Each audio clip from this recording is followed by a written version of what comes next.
But apart from that, I'm essentially just going to waffle for about 45 minutes, or I'm going to try not to do any more than that. I don't even think that phone can take it. Well, we will find out. This phone is when it cuts off, dies. Oh my god, Right, here we go. So the main thing that everyone thinks they know about Shakespeare is that he was born and he died on the same date, the 26th of April. 26th of April, 1564, to the 26th of April, 1616. And it's not true. But it's important that you know it's not true. The whole thing about him being born on the same date as he died is a lovely bit of Victorian bollocks. The Victorians came up with a lot of the lies that you think of when you come to Shakespeare these days. They came up with the idea of how you perform it, raising your arm in the air and shouting, as well as romanticising it with this idea of he was born and he died on the same date. He certainly died on that date, but he was born somewhere between the 20th and the 25th of April. 26th of April is when he was baptised. All children were baptised as soon as you could after they'd been born, because 2 out of every 3 children died in the very first stages of life, within the first month of being alive. So there was a really high mortality rate with kids. And there was a belief that if you didn't have your child baptised, then it would go to hell, even though it was a newborn baby, and you wouldn't want that. What did he die? When was he baptised? Yeah. So he was definitely baptised on the 26th of April. But people like to say, oh, born and died on the same date. Some kids were baptised on the same day as they were born and christened on the same day. But that was if they were born and it looked like they were going to die anyway. But Shakespeare's born, and he starts his life in Stratford-upon-Avon. And his father is a bit of a ne'er-do-well. His dad has all sorts of different jobs. His dad's name is John Shakespeare.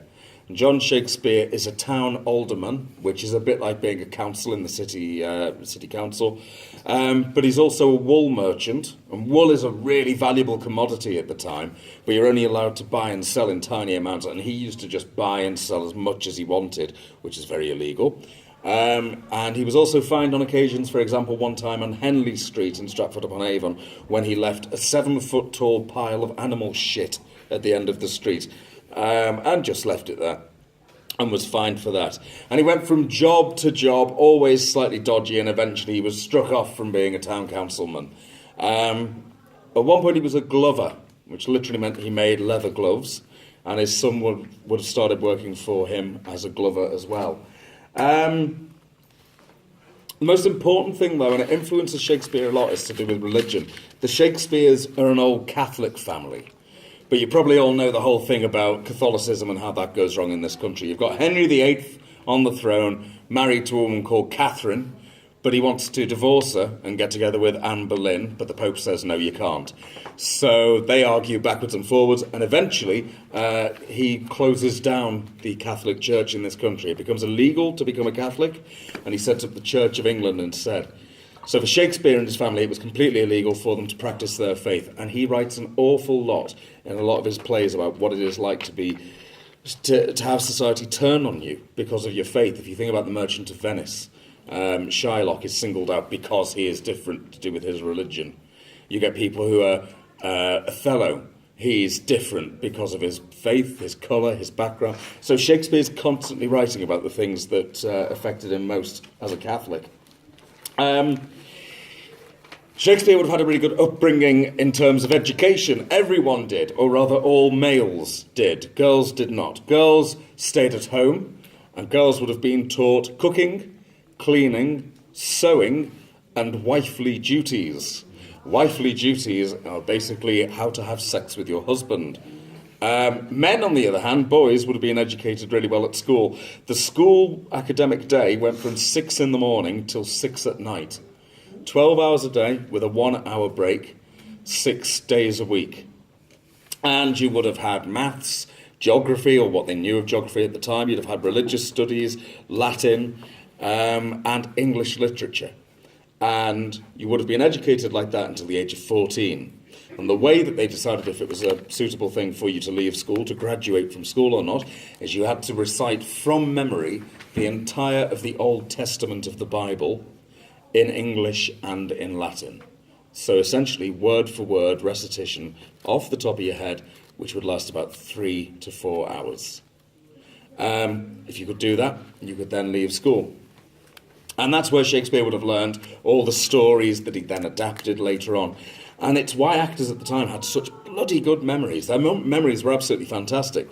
An average theatre company in those days would perform 30 different plays in a year. So you're practically learning a new play every week. And of course, these are long plays. These are 3-hour-long plays. So trying to take all this amount of information in, you could only do that if you had this school system where you were just taught, get all this knowledge into your head. After he left school, we don't know much at all. We've got a couple of blank years. When he might have been a poacher, he might have just been working with his dad, nobody's quite sure. But when he was 18, he got married. He married a girl called Anne Hathaway, not the actress. He was 18, she was 26. And people think that, oh, that's an age gap. And it's not particularly, but we'll talk about sex in a moment. 6 months after they got married, she gives birth to their first daughter, who is called Susanna, which means, of course, that she was already pregnant when they got married. But again, that's not an unusual thing at the time. At the time, 1 in every 3 women would have been pregnant when they actually walked down the aisle with their husband. Sometimes they would have done it because they felt they had to, but sex outside of marriage was an entirely acceptable thing within Elizabethan society. It wasn't this idea that we've got now where people just didn't touch until their wedding night or anything like that. If you proposed marriage and you proposed marriage in front of a priest, then that was essentially the same as getting married in God's eyes, and the wedding was just for everybody else. So it was absolutely acceptable that you would then start practicing as you would if you were man and wife and that sort of thing. But contraception wasn't the best, which meant that a lot of unexpected pregnancies happened. Your choices involved the leather condom, not very comfortable for leather condom, not comfortable for any of the parties involved. The alternatives, not very vegan, would be that you could get a sheep's stomach and use that as a condom. Or alternatively, you could get half an orange or half a lime, cut it in half, take the fruit out, pop that up, and it became the equivalent of a sort of a Dutch cap. The acid killing off the sperm. But it does mean that there were a lot of unplanned pregnancies knocking about, which is probably a very good thing because of the incredibly high mortality rate in terms of both children and older people. Life was very short. The average age that somebody would die in London, for example, during all of Shakespeare's life was 35. So it was very rare to find anyone over the age of 35. Most people in London at the time were in their 20s. But I'm jumping ahead of myself.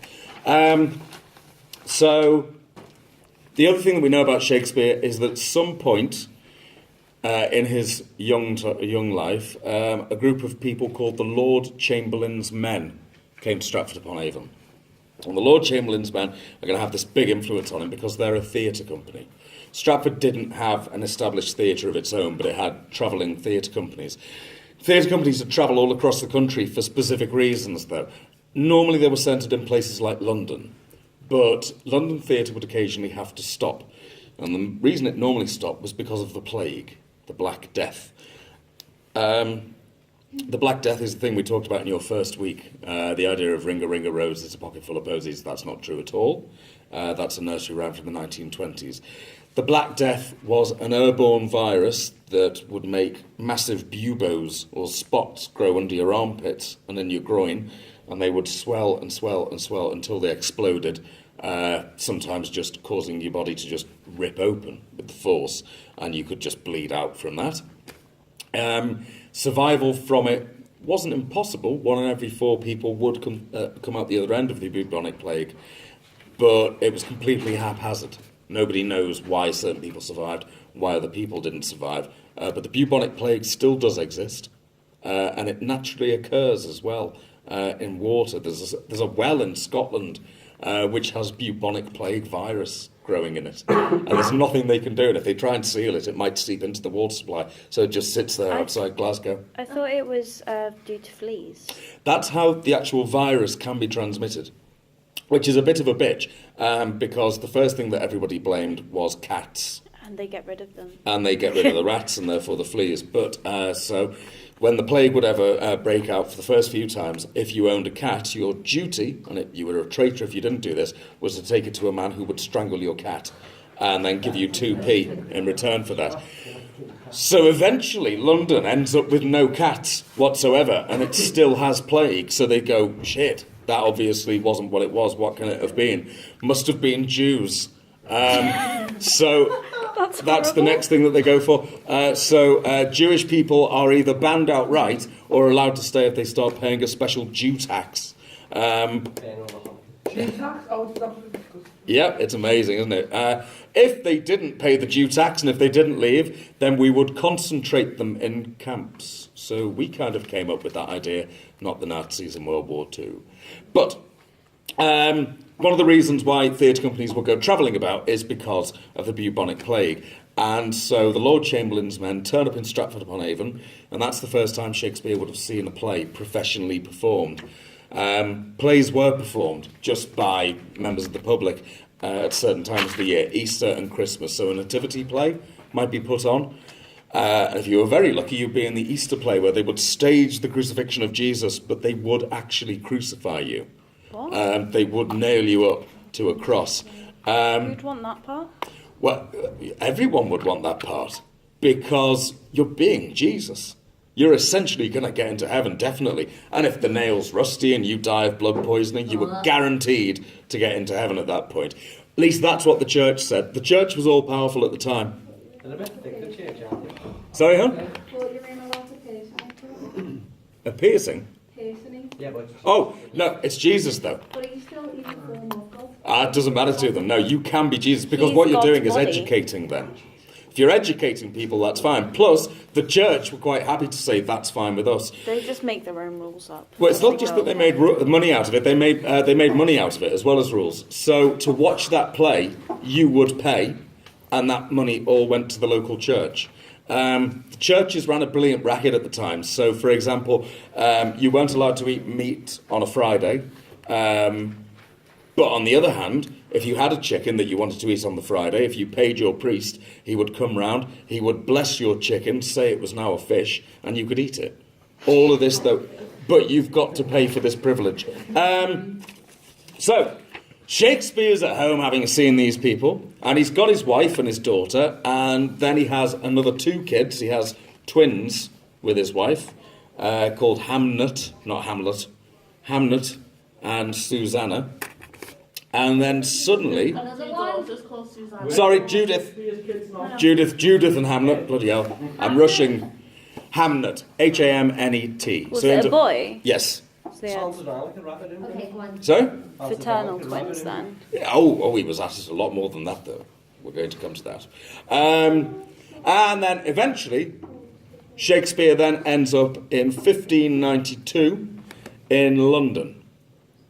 He turns up in London and he's working as a poet, as a sonnet writer. The idea of a sonnet writer is that, say, for example, you want to express your love to your boyfriend, girlfriend, or whatever, but you can't think of the words. So you'd pay Shakespeare to write a love poem for you, and you would use it as a seduction method. So he's famous at the time as a poetry writer, but not as a playwright. That comes a bit later. By 1594, that happens. By 1594, he's now a member of the Lord Chamberlain's Men, the theatre company who he would have seen performing in Stratford-upon-Avon. Any questions? No? I'll keep rattling on then. He starts working with the Lord Chamberlain's Men, and at the time, they've got a theatre which is on the banks of the Thames in London, and that makes it very unusual. There was only one theatre on the banks of the Thames on the north side. The north side of the Thames is London. The south side of the Thames is Southwark, and that's nothing to do with London. It's like 2 separate countries divided by a river. So, Shakespeare's working with them, but the Puritans are coming into rule. Now, Puritans are like hardcore right-wing Christians. Puritans are Christians who don't believe in having windows.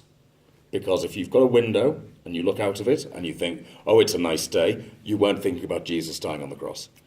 Puritans won't celebrate Christmas because if you celebrate Jesus' birth, you're not thinking about Jesus dying on the cross. And so you can see the pattern. You were allowed to have sex, but only for the procreation of children, because obviously if you're having sex for fun, you are certainly not thinking about Jesus on the cross.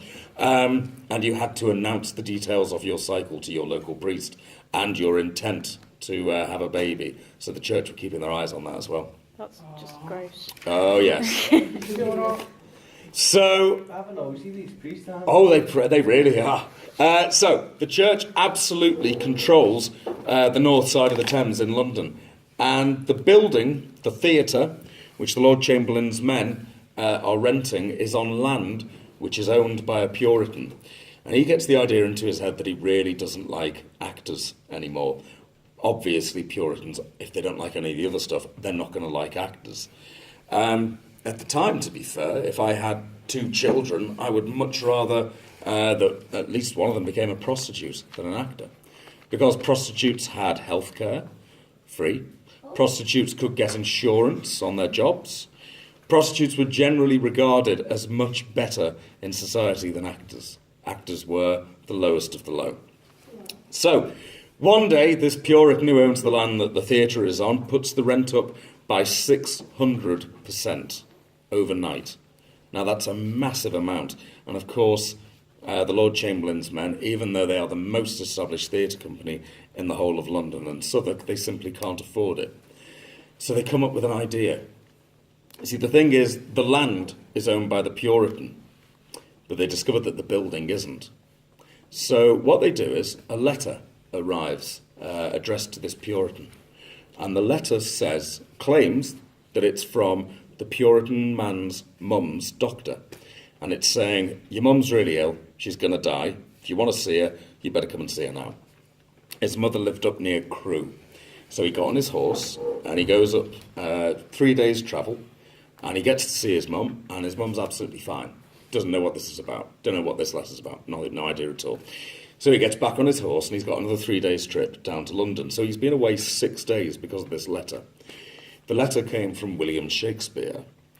During the 6 days that he was away, Shakespeare, along with a carpenter called Peter Street, an actor called William Burbage, and various other actors, went into this building and they literally took it to pieces. Literally, down to its bare bones. They took the structure down, the wood, everything. It was just reduced to nothing. And they hid it in a warehouse at the banks of the Thames, and they waited for the Thames to freeze over. And in those days, the Thames would freeze to a depth of 12 feet.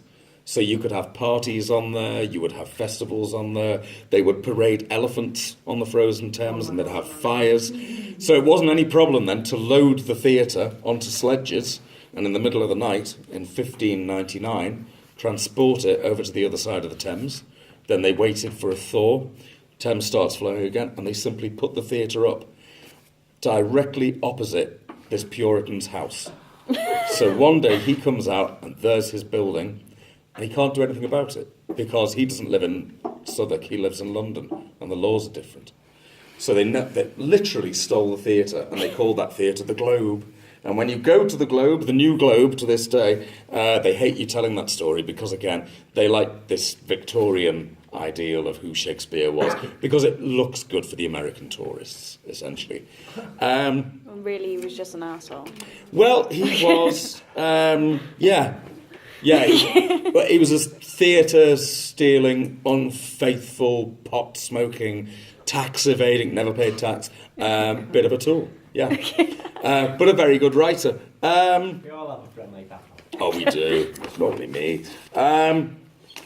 The Globe's not the only theatre on the south bank of the Thames. There's also another theatre called The Theatre. There's the Rose, there's the Curtain, and these are all competing for an audience. But you've got other entertainment as well. Okay, so you've got, if you go along the Thames, to this day on the South Bank, the first thing you'll go through is a little bit called Burr Gardens. And the Burr Gardens is where there was a pit, and you would stand there and you would watch Burrs fight to the death. And as I think I told you before, when that started to get a bit boring to the public, they would strap chimpanzees to the backs of the Burrs and make them fight. Of course, the chimpanzees would scream and the audiences would love it. You also there had the Bethlehem Mental Hospital, which was also somewhere for entertainment. Twice a year that would open to the public, and for sixpence you could go in there and watch people with various mental health conditions fight each other, or have sex with one another, depending on what you wanted to watch. The rest of the time they were just locked up away from the public. So you've got the Burr Gardens, you've got the Bethlehem Mental Hospital. That was shortened to Bedlam, which is where we get the word Bedlam from shortening down Bethlehem. And then you had the whorehouses, the molly houses of Grope Cunt Lane. Grope Cunt Lane is the road that ran, it's called Dexter Street now, but it ran across near the Globe Theatre. Every single town had somewhere called Grope Cunt Lane. The last one to have one still called that was Norwich, which got rid of the name in the 1960s. And that is... I wonder why. Yeah, strange, isn't it? Cunt Lane. Yeah, Grope Cunt. Go Go on. I was going to spell it out. Is it like a two-letter word? Yeah, Grope.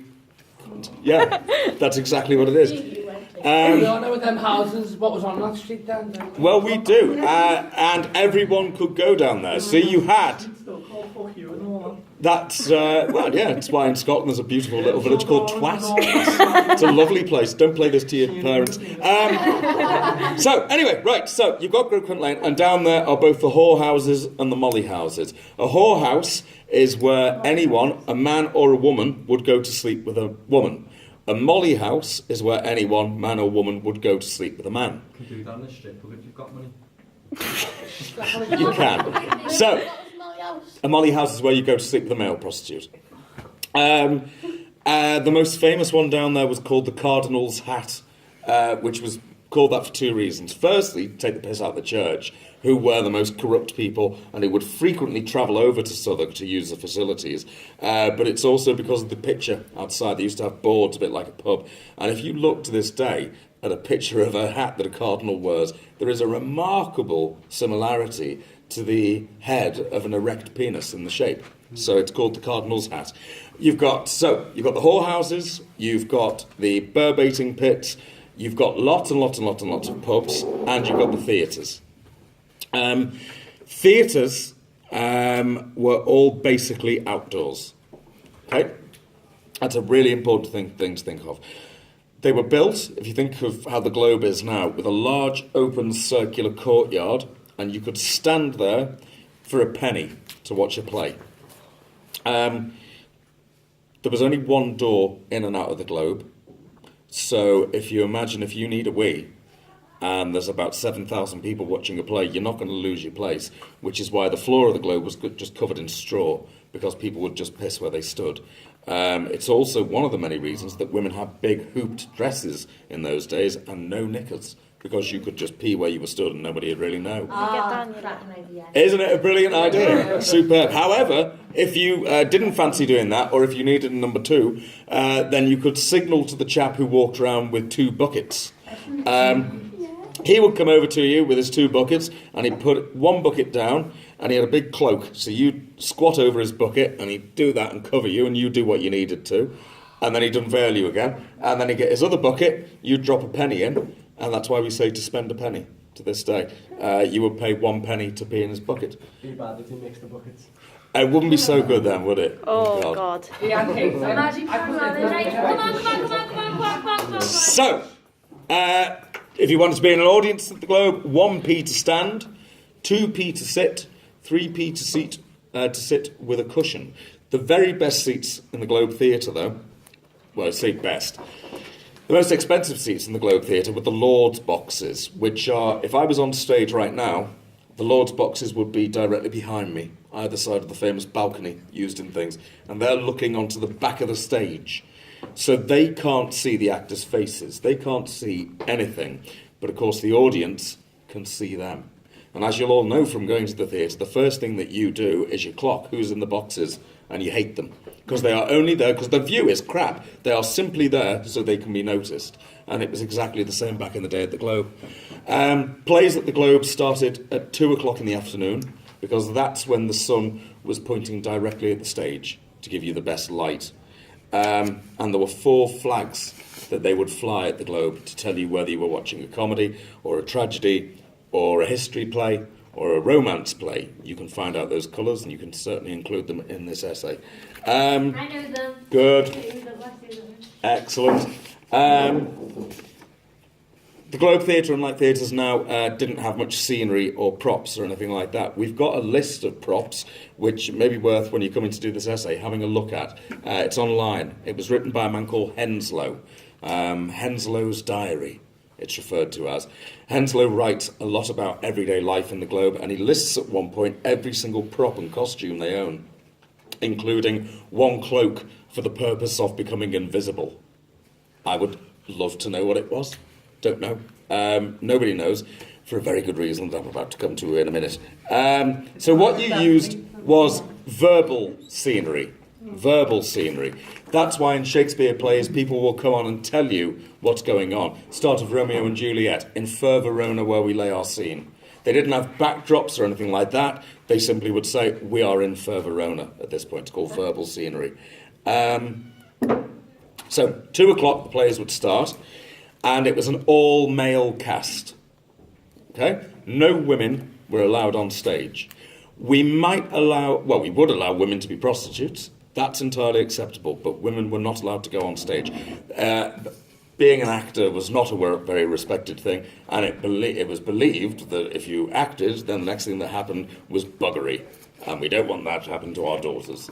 So women were not allowed there. Women aren't allowed on stage. What happened to the female actors? If it female on stage? Well, they thought that it would lead to them getting bombed. I thought it was all male characters. All male actors. Yes, I'm Yeah. Only male actors on stage. If you had a female part for a younger sort of female character, it would be played by a boy whose voice hadn't quite broken yet, so they could sound female as well. So boys were on stage, and it's from that you get the story of things like the tragedy of Macbeth. You know, Macbeth's meant to have this curse around it, and it's completely true. Because the first night that Macbeth was due to be performed at the Globe Theatre, the 2 boys playing Lady Macbeth and Lady Macduff were mucking about with the retractable daggers. And the play is set largely in the dark, so there were black drapes hung everywhere to try and keep everything dark. And one of them picked up a retractable dagger and stabbed the other one, but it was a real knife, and stabbed him to death. The play still went on exactly as it was going to. They just brought another boy in. Life being very cheap like that. If you got bored during a play, and if it was Hamlet, then you might do, because it's very long and he's not even in Act 4, then don't worry, because there was an agreement between the Cardinal's Hat and the Globe, which meant that on the 3rd floor of the Globe is where the prostitutes would work. So you would simply, at some point when you got bored, you could go up to the 3rd floor, men or women again, spend a bit of time with the prostitute, come back down for the end of the play, without actually leaving the building. And then the Globe Theatre burns down because they go a bit over the top with their special effects. They're doing a performance of a play called All Is True, which is the story of Henry VIII. And it's written just to flatter Queen Elizabeth I. That's all it's for. Because Shakespeare was a bit of a naughty boy, and he'd got involved in several plots recently to overthrow Queen Elizabeth I, which you really don't do because you get your head cut off. Treason? Yes, absolutely. The Essex Rebellion was one of those, where a play by Shakespeare, Richard II, was meant to be the call to arms to tell people to rise up against Queen Elizabeth I. It was organised by the Earl of Essex, who had gone over to France and raised an army of people. And the idea was he was going to bring all these Frenchmen over and they'd march on London. And the moment that people heard this speech from Richard II, they'd all kick off against Queen Elizabeth. But unfortunately, Essex brings all these people over from France, and they get as far as Dover, and they all get absolutely shit-faced in the pubs and don't make it any further up the coast. So they were just stuck there. Shakespeare does this big announcement, the big call to arms, and nothing happens, because there's no one there. And he's taken in for questioning at that point. And to get out of it, he writes a piece about Henry VIII, basically saying, oh, he was brilliant, your dad. Your dad's great. It's the worst play you've ever read in your life. It's just arse-kissing. But during a performance of that, there's a battle scene. And they were using real cannons, not stage cannons or anything like that. There was no such thing as stage weaponry. Swords were real, guns were real, cannons were real. And at the top of the globe, and they still have it to this day, there's a thunderbox, which is a little hatch that opens above the stage. And a cannon can stick out and be fired off. Now, you wouldn't put a cannonball in it. That would be stupid. They put wadding in it, which is like really, really, really thick cotton wool. And That's really flammable. very flammable, yes. So they fired the cannon with far too much gunpowder. It set fire to the wadding and shot the wadding up onto the roof of the globe. And it burnt down in less than 40 minutes. And nobody died, despite the fact that there was only one way in and out, and there were thousands of people in there. Nobody died. One man's trousers caught fire, and he was saved by a group of drunks, one of whom punched him in the face, and the others who stood around him and pissed on him until the flames went out. So the globe burnt down, and luckily at that point there's also a massive outbreak of plague as well. The reason it's lucky is because all theatres, if the plague broke out, would have to close down, because you don't want people mixing. So the theatres closed down, the whorehouses and molly houses closed down, the bear baiting pits closed down, the pubs closed down. The idea was don't let the infection spread, but the problem is the churches didn't. So everyone still mingled in church. See, they had this brilliant thing going where if we put people together, infection will spread. But the superstition side of them said, unless they're in church, because God will protect you. And it didn't work. It's not how infection So works. Shakespeare goes on tour to try to get away from the plague. But while he's on tour, the plague gets to Stratford-upon-Avon, into his hometown, and it kills his son.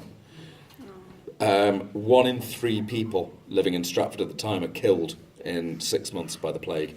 The only member of his family is his son. But both families who lived in the houses next door were completely wiped out, so they were quite lucky. And Shakespeare didn't know, because he was down south, probably near Brighton, touring. So he didn't hear about his son dying until well after the burial would have happened. And you can see at that point his writing takes this really, really depressive turn. There's a sonnet he wrote for his son at that point. Most of his sonnets are to girls and boys he fancies. One's to his wife and one's to his dead son. The one to his son is heartbreaking. And his writing doesn't really recover. It never becomes happy and silly again. It always is then just sort of going, what's the bloody point? Quite a lot. And he starts to write plays like Hamlet and King Lear, which are really quite dark plays. And that's one of the main reasons why anybody who ever tells you that Shakespeare didn't write his own plays, punch them in the face and tell them that they're wrong, because he did. There is no evidence to suggest he didn't. There's loads to suggest he did. If you look at what we know of his life,